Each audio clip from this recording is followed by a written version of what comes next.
سارے اقطاب جہاں کرتے ہیں کعبہ کا طواف، کعبہ کرتا ہے طواف در والا تیرا،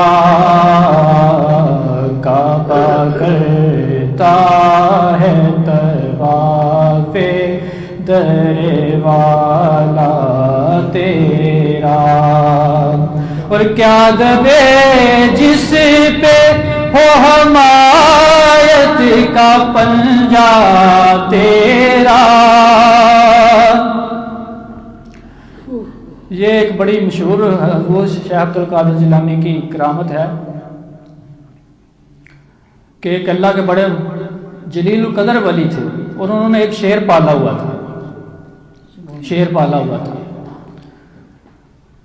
اور وہ جب بغداد شریف کے اندر آئے تو شیر بھی اپنے ساتھ لے کر آئے، اور ادھر سیدی شیخ عبد القادر جیلانی جو تھے ان کی جو خانقاہ تھی اس کے باہر ایک کتا رہتا تھا، بڑا ضعیف قسم کا، بڑا کمزور سا کتا تھا، لیکن اس کو ٹکڑے جو ملتے تھے وہ اسی لنگر سے ملتے تھے جو حضور شیخ عبد القادر جیلانی کا لنگر تھا۔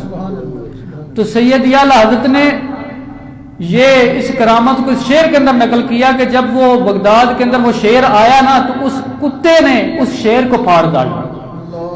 سید اعلیٰ حضرت فرماتے ہیں کہ میرے شیخ عبد القادر جیلانی رضی اللہ تعالی عنہ آپ کے کتے کا عالم یہ ہے کہ وہ شیر کو خطرے میں نہیں لاتا۔ اسی شعر کے اندر آپ اس کی ترجمانی کرتے ہیں، آپ فرماتے ہیں کیا دبے جس پہ ہو حمایت کا پنجہ تیرا، شیر کو خطرے میں لاتا نہیں کتا تیرا، واہ کیا مرتبہ ہے گو ہے بالا تیرا۔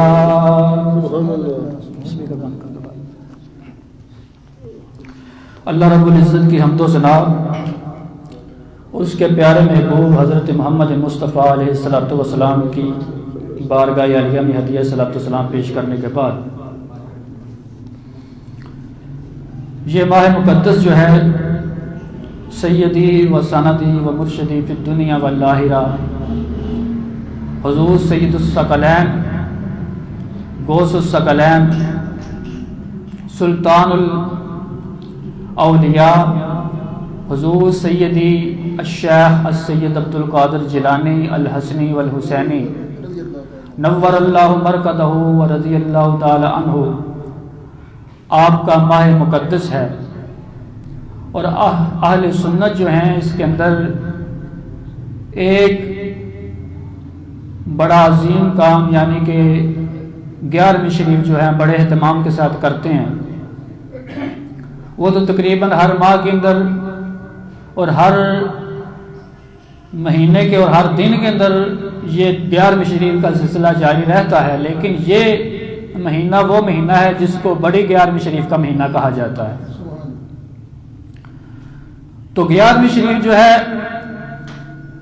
اس کا کرنا یہ سیدی شیخ عبد القادر جیلانی رضی اللہ تعالی عنہ کی برکات کو اور ان کے فیض لینے کا ایک ذریعہ ہے اور ان کی توجہ کا ایک ذریعہ ہے۔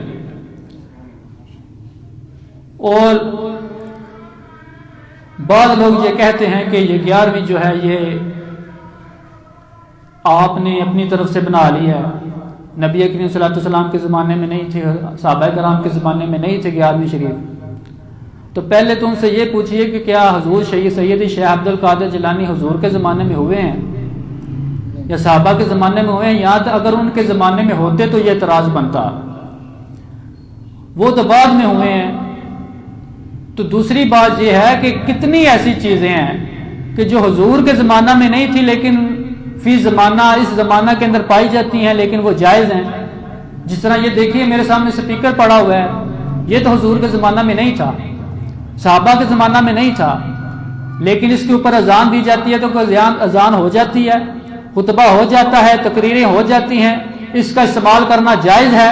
اسی طرح یہ مسجدوں کے اوپر جو مینار بنائے جاتے ہیں یہ تو حضور کے زمانے میں نہیں تھے، صحابہ کے زمانے میں نہیں تھے، لیکن آج کل ہر دیوبندی بھی بناتے ہیں، وہابی بھی بناتے ہیں، ہر طبقہ بناتا ہے۔ یہاں پر ان کو یہ یاد نہیں آتا کہ یہ چیزیں جو ہیں یہ نبی اکرم صلی اللہ علیہ وسلم کے زمانے میں نہیں تھی، اب ہم نے کیوں بنا لی ہیں۔ یہ قرآن جو ہے جس کو یہ ہر روز پڑھتے ہیں، صبح شام پڑھنے کے رٹ لگائے رکھتے ہیں تو قرآن کے اندر کیا ہے، لکھا ہے یا نہیں لکھا، قرآن کے اندر لکھا ہے یا نہیں لکھا، اور بہاری شریف کا حوالہ پوچھتے ہیں۔ تو میں پوچھتا ہوں یہ بہاری شریف کیا حضور کے زمانہ میں تھی؟ نبی اکرم صلی اللہ علیہ وسلم کے صحابہ کے زمانہ میں بہاری شریف بھی نہیں تھی، حضور کے زمانہ میں بہاری شریف بھی نہیں تھی۔ اور قرآن جو ہے یہ تو حضور کے زمانہ میں تھا، لیکن اس کے اوپر جو زیر زبریں لگی ہوئی ہیں یہ تو حضور کے زمانہ میں نہیں تھی۔ یہ شدے مدیں جو زیر زبریں لگی ہوئی ہیں یہ تو حضور کے زمانہ میں نہیں تھی، صحابہ کے زمانہ میں نہیں تھی۔ تو آج پھر ان کو چاہیے نا بغیر زیر و زبروں کے قرآن پڑھیں، ایسا قرآن پڑھیں جس کے اوپر عراب نہ لگے ہوں۔ اگر یہ ساری چیزیں جائز ہیں تو پھر 11ویں شریف بھی جائز ہے، کیونکہ اس وجہ سے جائز ہے کہ یہ شریعت کے متصادم نہیں ہے، یہ شریعت سے ٹکراتی نہیں ہے۔ اور اس کی اصل کیا ہے میں بتانا یہ چاہتا ہوں کہ 11ویں شریف جو ہے اس کی اصل کیا ہے۔ جب آپ کو پتہ چلے گا 11ویں شریف کی حقیقت کیا ہے، یہ ہے کیا چیز، تو پھر آپ کو پتہ چل جائے گا یہ جائز ہے یا جائز نہیں ہے۔ تو پہلی بات تو یہ یاد رکھیے کہ 11ویں شریف کی اصل ہے ایصال ثواب، یعنی کسی کو ثواب پہنچانا۔ اور 11ویں شریف کا مطلب ہے کہ اپنی ذکر کا، اپنی قرآن خوانی کا، اپنی تقریر کا، اپنے واعظ کا ثواب سیدی شیخ عبد القادر جیلانی کی بارگاہ تک پہنچانا۔ اب یہ ثواب پہنچانا جو ہے اس کو 11ویں کہا جاتا ہے۔ حضور سیدی شیخ عبد القادر جیلانی کی روح کو جو ثواب پہنچایا جاتا ہے اس کو کیا کہا جاتا ہے، 11ویں کہا جاتا ہے۔ اور یہ سال ثواب جو ہے یہ دیکھنا چاہیے کہ یہ جائز ہے یا جائز ہے، یعنی کسی کو ثواب پہنچانا جائز ہے یا جائز نہیں ہے۔ تو پہلی بات، پہلی آیہ کریمہ اللہ رب العزت قرآن مجید برہان رشید کے اندر ارشاد فرماتا ہے، اللہ رب العزت فرماتا ہے والذین جاءوا من بعدہم یقولون ربنا اغفر لنا ولإخواننا الذین سبقونا بالایمان، وہ لوگ جو ان کے بعد آئے، وہ لوگ جو ان کے بعد آئے، پہلو کے بعد جو آتے ہیں، وہ کیا کہتے ہیں، وہ کہتے ہیں یقولون ربنا اغفر لنا، کہتے ہیں اے ہمارے رب اغفر لنا، بخش دے، ہم کو بخش دے، وَلِإِخْوَانِنَا الَّذِينَ سَبَقُونَ بِالْإِيمَانِ، اور ہمارے ان بھائیوں کو بخش دے جو ہم سے پہلے ایمان کی حالت میں چلے گئے، جو پہلے گزر چکے ہیں، جو فوت ہو چکے ہیں۔ یہ قرآن کہہ رہا ہے کہ رب ذوالجلال خالق کائنات کے کچھ بندے وہ بھی ہیں جو بعد میں آئے اور کہتے ہیں کہ رب ذوالجلال خالق کائنات ہماری بھی بخشش فرما اور ہمارے ان بھائیوں کی بھی بخشش فرما جو حالت ایمانی میں ہم سے پہلے اس دنیا فانی سے چلے گئے ہیں۔ تو یہ جب بخشش کی دعا کرتے ہیں تو رب ذوالجلال خالق کائنات ان کے بخشش کا تذکرہ جو ہے قرآن کے اندر کرتا ہے۔ تو اس سے ثابت ہوتا ہے کہ کسی کے لیے بخشش کی دعا کرنے سے، کسی کے وہ ایصال ثواب کرنے سے اس کو ثواب پہنچ جاتا ہے۔ یہ پہلی آیہ کریمہ۔ پھر دوسری آیہ کریمہ، اور یہ آیہ کریمہ وہ آیہ کریمہ ہے جو ہر بندہ نماز کے اندر پڑھتا ہے، جو بندی پڑھتے ہیں، اہل حدیث بھی پڑھتے ہیں، وہ بھی پڑھتے ہیں جو ایصال ثواب کے منکر ہیں، ہر بندہ پڑھتا ہے۔ وہ کیا ہے کہ ربنا اغفر لی ولوالدی وللمؤمنین یوم یقوم الحساب۔ اس کا کیا ترجمہ ہے، کبھی آپ نے غور کیا؟ معنی یہ بنتا ہے ربنا اغفر لی، اے میرے رب، اے ہمارے رب مجھ کو بخش دے، ولوالدی اور میرے والدین کو بخش دے، وللمؤمنین اور مومنین کو بخش دے، یوم یقوم الحساب، اس دن جس دن حساب قائم ہوگا۔ اے رب ذوالجلال جس دن تو حساب لینا ہے اس دن تو مجھے بھی بخشنا، میرے والدین کو بھی بخشنا اور تمام مومنین کو بخشنا۔ یہ ان کے لیے دعا کی جا رہی ہے جو والدین فوت ہو چکے ہیں، جو مومنین فوت ہو چکے ہیں، ظاہر زندہ ہیں یا مردہ ہیں، سب کے لیے دعا کی جا رہی ہے۔ تو اس کا مطلب یہ ہے کہ زندہ آدمی کوئی عمل کر کے اس کا ثواب اگر میت کو پہنچاتا ہے تو وہ پہنچ جاتا ہے، اس کو ایصال ثواب کہتے ہیں۔ ایصال کا مطلب ہوتا ہے پہنچانا اور ثواب کا مطلب ثواب۔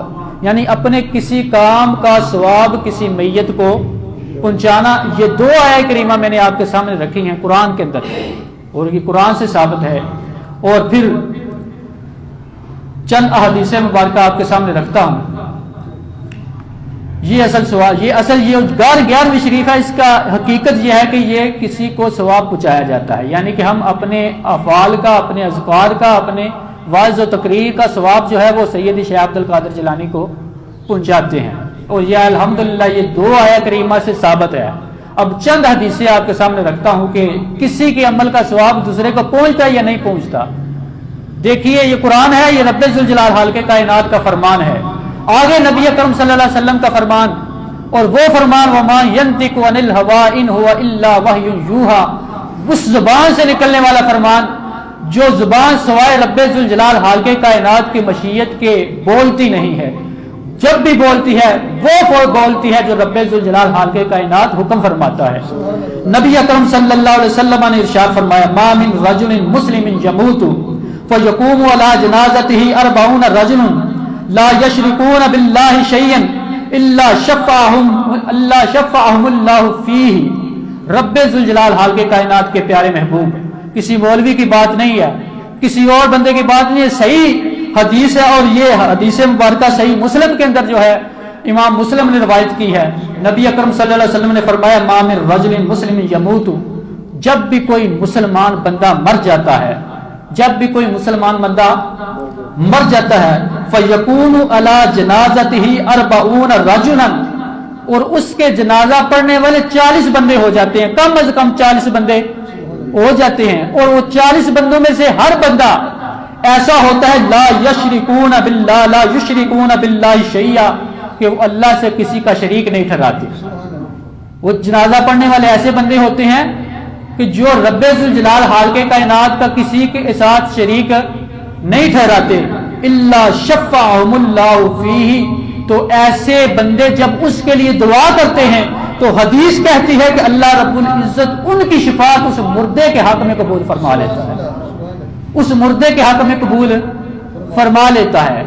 تو یہ بھی بات اور یہ حدیث اس بات کی گواہی دیتی ہے کہ زندہ بندہ جو ہے وہ مردے کو فائدہ دے سکتا ہے. زندہ بندہ جو ہے مردے کو فائدہ دے سکتا ہے. اگر فائدہ نہیں دے سکتا تو چاہیے تھا نا جب مردہ مر گیا تو اس کو کسی کوڑے کی جگہ پہ پھینک دیا جاتا, اس کو کفن پہنانا اس کے لیے فائدہ ہے, اس کو غسل دینا اس کے لیے فائدہ ہے, اس کی جنازہ پڑھنا اس کے لیے فائدہ ہے, اس کی قبر بنانا اس کے لیے فائدہ ہے. یہ سارے فائدے تو مردے کو دیے جا رہے ہیں, اس کو اٹھا کے لے کے جایا جاتا ہے.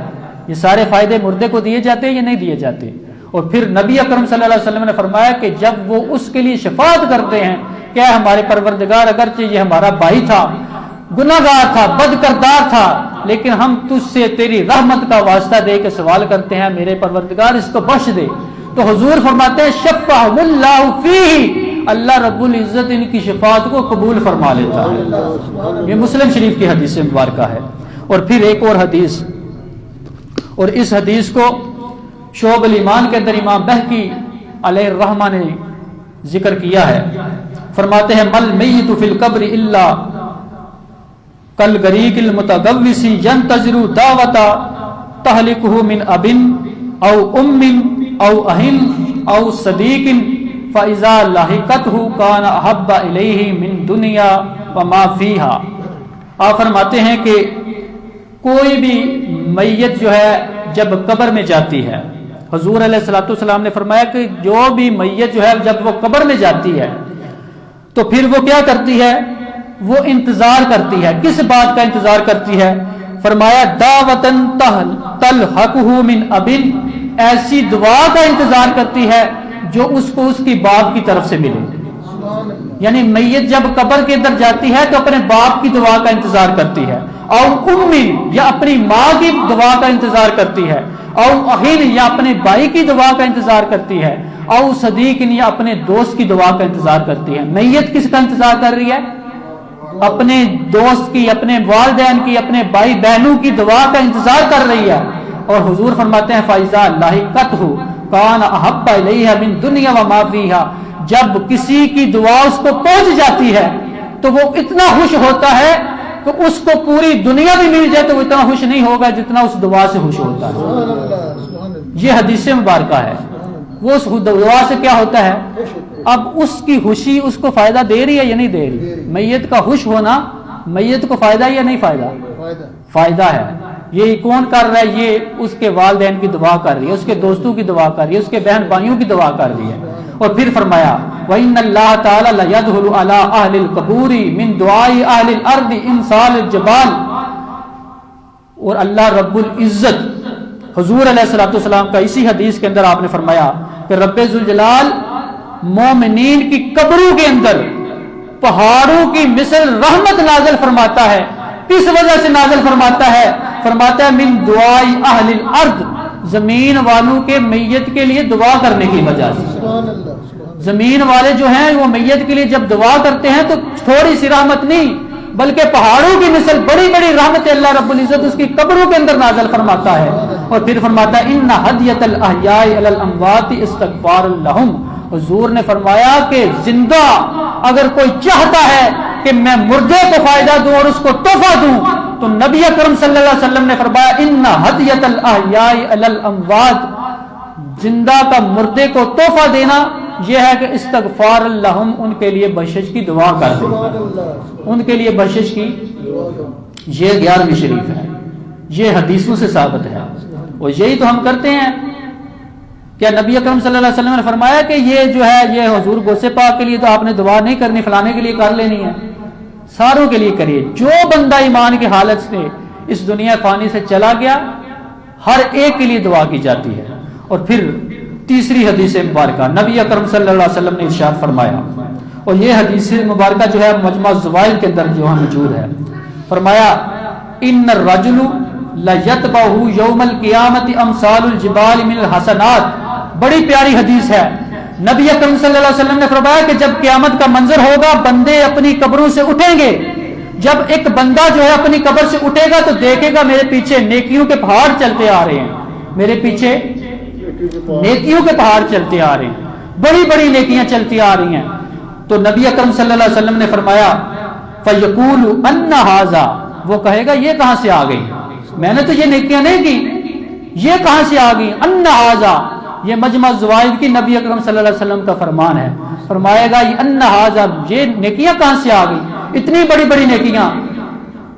تو پھر فَيَقُولُ بِإِسْتِغْفَارِ وَلَدِكَ لَكَ مِنْ بَعْدِكَ، حدیث کے الفاظ ہیں، اس سے کہا جائے گا یہ تیرے بچوں کی دعا ہے، یہ تیرے بچوں کا استغفار ہے جو تیرے مرنے کے بعد وہ کرتے رہے، جو تیرے مرنے کے بعد تیرے لیے دعا کرتے رہے ہیں نا، وہ نیکیاں اللہ رب العزت نے پہاڑ کی شکل کے اندر بڑی بڑی کر کے تیرے پیچھے لگا دی ہیں، یہ اب تیرے پلڑے میں تولی جائیں گی اور اس سے تیرے پلڑے میں تول کے تجھ کو فائدہ دیا جائے گا۔ یہ تیسری حدیث مبارکہ، 2 آیات کریمہ اور 3 حدیثیں میں نے آپ کے سامنے رکھی، اور چوتھی حدیث مبارکہ میں نے آپ کے سامنے رکھنی ہے۔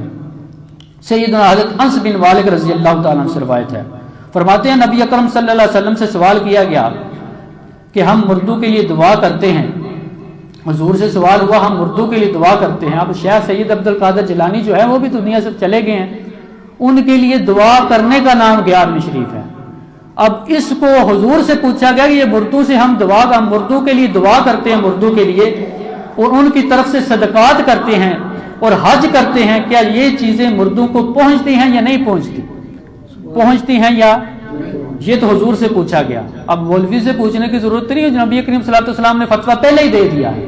نبی اکرم صلی اللہ علیہ وسلم نے فرمایا، اور یہ حدیث مبارکہ جو ہے یہ عمدۃ القاری کے اندر امام بدر الدین عینی علیہ الرحمہ نے جو ہے ذکر کی ہے، شرح صحیح بخاری ہے۔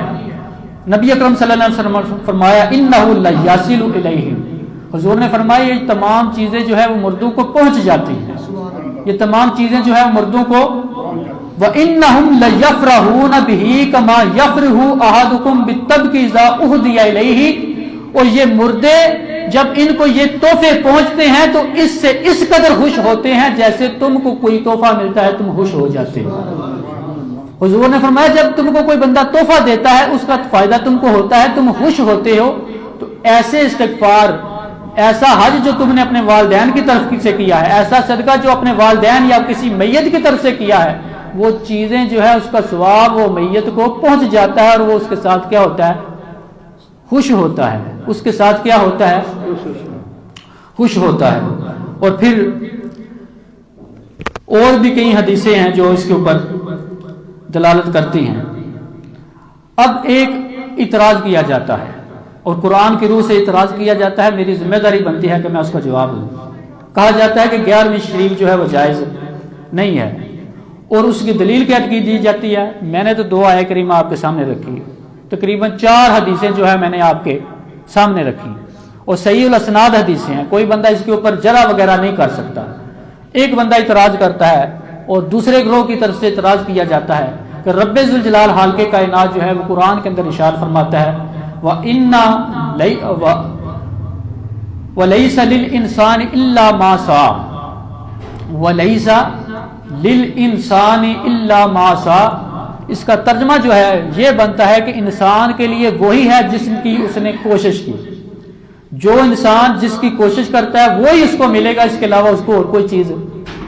اب دوسرا گروہ جو ہے وہ یہ کہتا ہے کہ یہ دیکھو قرآن یہ کہتا ہے، اللہ رب العزت کا فرمان یہ کہتا ہے کہ انسان نے جو کیا وہی اس کو ملے گا، دوسرے بندے کی کوئی چیز اس کو فائدہ نہیں دے سکتی، دوسرے بندے کی کوئی چیز اس کو فائدہ۔ یہ قرآن کی روح سے اعتراض کیا جاتا ہے۔ اس کا جواب کیا ہے؟ سب سے پہلی بات تو یہ، میں نہیں، کوئی مولوی نہیں، کوئی محدث نہیں، کوئی مفسر نہیں، بلکہ صحابی رسول اور اللہ رب العزت کے فرمان کے سب سے پہلے مفسر سیدنا حضرت عبداللہ بن عباس رضی اللہ تعالیٰ عنہ آپ فرماتے ہیں ھذا منسوخ، یہ آیت جو ہے منسوخ ہو چکی ہے، یہ آیت جو ہے کیا ہے؟ اس کے ساتھ کوئی بندہ دلیل نہیں پکڑ سکتا، یہ آیت جو ہے وہ منسوخ ہو چکی ہے۔ اور یہ رب ذوالجلال خالق کائنات نے دوسری آیتوں کے ساتھ ہمارے اصالِ ثواب کو ذکر کر کے اس حکم کو ختم کر دیا۔ اور پھر ملا علی قاری علیہ الرحمہ جو ہے وہ مشکوٰۃ شریف کی شرح کے اندر فرماتے ہیں، آپ فرماتے ہیں ان المراد بالانسان ہا ہنا الکافر، اس آیت کریمہ کے اندر جو انسان سے مراد ہے وہ کافر ہے، مسلمان نہیں ہے۔ مطلب یہ ہے جو کافر ہے اس کو کوئی بندہ دوسرا فائدہ نہیں دے سکتا، جب وہ مر گیا تو کوئی بندہ جو ہے اس کو فائدہ نہیں دے سکتا، کوئی اس کو اٹھا کے کلمہ نہیں پڑھا سکتا، لیکن جو اہل ایمان ہیں وہ ان کو اہل ایمان جو ہے وہ فائدہ دے سکتے ہیں، جیسے کہ پیچھے 4 حدیثوں سے اور 2 آیت کریمہ سے میں نے آپ کے سامنے بات جو ہے وہ واضح کی۔ اب 2 سوالوں کے جواب ہے مختصر وقت کے اندر دیتا ہوں۔ پہلا سوال یہ